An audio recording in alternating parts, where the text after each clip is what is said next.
Hi guys, we are going to be reading a lot this year from Journey to the Eastern Hemisphere. And we're going to start on page 2. Did you know that more people live in China than any other country on Earth?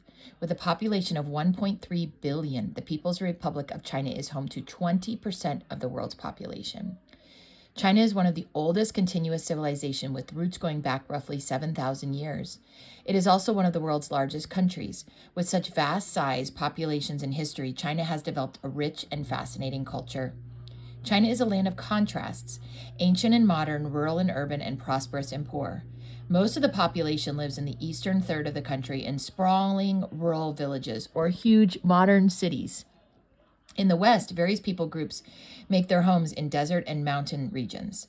Farming is the dominant occupation, though workers are increasingly moving to cities to find jobs in manufacturing and services.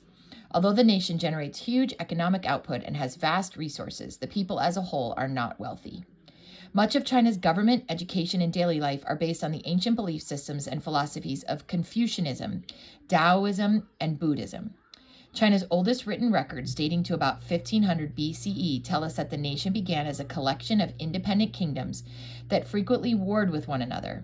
In 221 BCE, China's first emperor, Qin Shi Huangdi, united the country under one central government and founded a dynasty. Dynastic rule continued for many centuries, and China became one of the world's most advanced civilizations. Inventors, artists, philosophers, and traders spread Chinese influence throughout the world. In 1912, the dynasties came to an end as the Nationalist Party established a republic in China. Just 37 years later, the communists took control of the country and continue to rule to this day.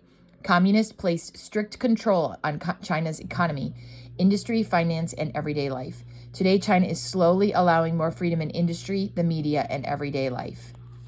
And here's a few facts about China. The capital is Beijing. It's the 4th largest country in the world. Here's the square miles of the country and how much coastline it has. The highest point is Mount Everest. The lowest point is Turpan Pendi.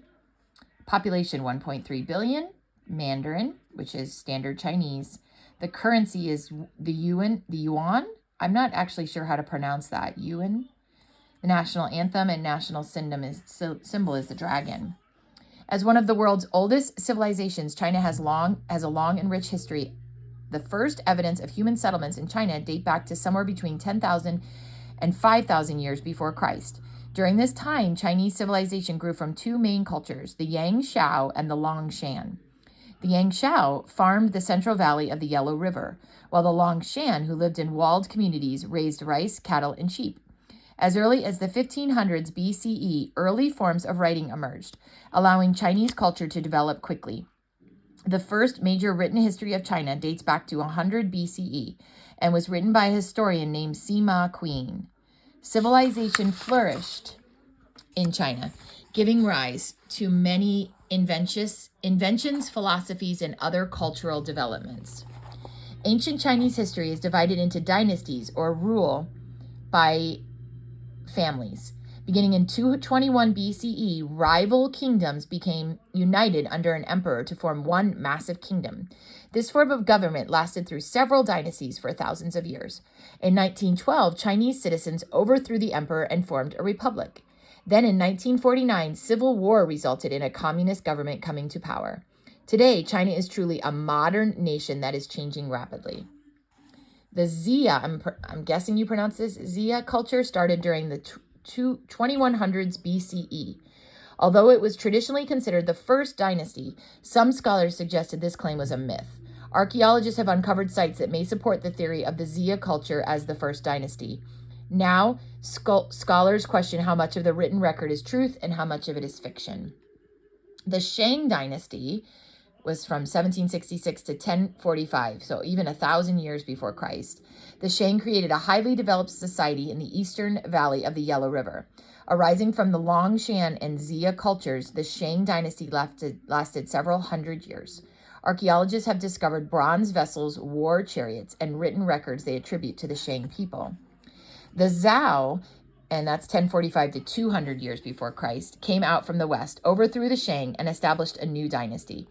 Though they ruled the western part of China, they allowed some followers to create semi-independent states in the east. The most famous individual from the Zhou dynasty is the philosopher Confucius. He inspired people to live according to moral principles, including respecting others and leading a family-focused life. The Zhou dynasty was weakened by battles with foreign invaders and the increasing independence of the 7 eastern states. Ultimately, the Qin took control and began a long-lasting period of a united China. And there's a map of China here, which I am going to include on this post.